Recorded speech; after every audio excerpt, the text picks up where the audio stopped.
అయితే ఇప్పుడు నిర్మాతలు పవన్ కళ్యాణ్ గారితో భేటీతో అమరావతిలో స్టూడియోలు వస్తాయా? రామానాయుడు, అన్నపూర్ణ, పద్మాలయ, రామోజీ ఫిల్మ్ సిటీలు అక్కడ కూడా కడతారా అంటే ఏం చెప్తారు? నా అనుమానం స్టూడియోలు కట్టరన్నమాట. ఉన్న స్టూడియోలే పని లేకుండా మూసుకుపోతూ ఉంటాయి. ఇప్పుడు ఉన్న స్టూడియోలు పద్మాలయ స్టూడియో అన్నీ ఫ్లాట్స్ అయిపోయినాయి. రామానాయుడు స్టూడియో, ఏ స్టూడియోలో పనులు లేవు. ఎప్పుడు స్టూడియోలు ఎందుకంటే స్టేజ్ పోయింది. ఇవాళ ఆడియన్స్ టేస్ట్ కానీ పాన్ ఇండియా సినిమా అయిపోయినాక ఇవాళ స్టూడియోలు అనే దాంట్లో గ్రాఫిక్ ట్రిక్ వర్క్ చేయడానికి రామోజీ ఫిలిం సిటీలు ఎందుకు జరుగుతున్నాయంటే రామోజీలో అన్ని ఓపెన్ ప్లేస్ సెట్స్ ఎక్కువ, ప్లస్ ఉన్న స్టూడియో ట్రిక్ వర్క్ చేయడానికి బాగా ఏసీ థియేటర్, ఏసీ స్టూడియో ఉంది, ఏసీ ఫ్లోర్ అక్కడే ఉంది. సో కొన్ని ఇంపార్టెంట్ మేజర్ పార్ట్ చేయడానికి తప్పితే టెక్నికల్గా ఎక్కువగా చేయడానికి తప్పితే స్టూడియో ఫ్లోర్స్ అనేది రెగ్యులర్ షూటింగ్స్ అనేది పోయింది.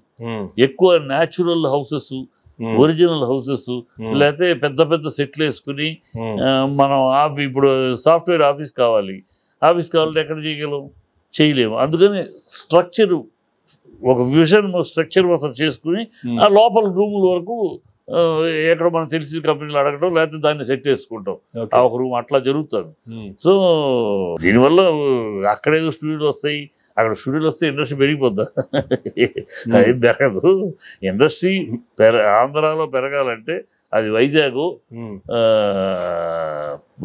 రాజమండ్రిలో తప్పితే ఇంకా అక్కడెక్కడో అంటే పెరగదు. అయితే ఇప్పటికే వైజాగ్లో మీరు అన్నట్లు కొండను రామానాయుడు స్టూడియో కూడా ఇచ్చారు. ఇప్పుడు అమరావతికి కూడా అన్ని స్టూడియోలకు భూములు ఇస్తే ఏపీలో మరో పెద్ద ఫిల్మ్ సిటీగా డెవలప్ అవుతుంది కదా. ఉద్యోగాలు కావచ్చు, ఉపాధి అవకాశాలు కావచ్చు, మీరు అన్నట్లు అన్ని అవకాశాలు కూడా బాగా వస్తాయి కదా. అమరావతికి కాదమ్మా, అమరావతికి ఇండస్ట్రీ డెవలప్ అవడానికి చాలా ఇప్పుడు వైజాగ్ అనే దానికి ఒక సీ ఉంది, ఒక సీ లొకేషన్స్, మీకు లొకేషన్స్ కావాలి, ఇండస్ట్రీ చుట్టూ లొకేషన్స్ కావాలి. ఇక్కడ అమరావతి దగ్గర ఏం లొకేషన్స్ ఉన్నాయి? ఓకే, ఇక్కడ వైజాగ్ అంటే బీచ్ ఉంది, భీమిలి ఉంది, ఇంకోటి గుహలు ఉన్నాయి. ఇంకా అటు దిగితే రాజమండ్రి అయితే గ్రీన్ ఫీల్డ్స్ ఉన్నాయి, ఇళ్ళు, ఆ పాత భవనం, ఇవన్నీ అసలు ఈ షూటింగ్ కళాకారులు ఉంటారు అందుబాటులో. మళ్ళీ అమరావతి దగ్గర అంటే కొత్తగా పుట్టాలి ఇప్పుడు అక్కడ కళాకారులు. అమరావతిలో కళాకారులు పెద్ద పెద్ద స్పెషల్ నాట్యకారులు కానీ, రచయితలు కానీ, విద్వాంసులు కానీ అక్కడ ఉన్న దాఖలా లేవు. ఇప్పుడు కొత్తగా పుట్టి అక్కడ పెరగాలి.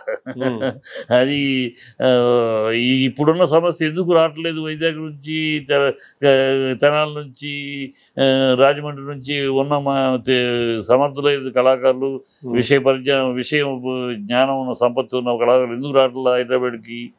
ఇక్కడికి వచ్చి ఎలా బతకాలి?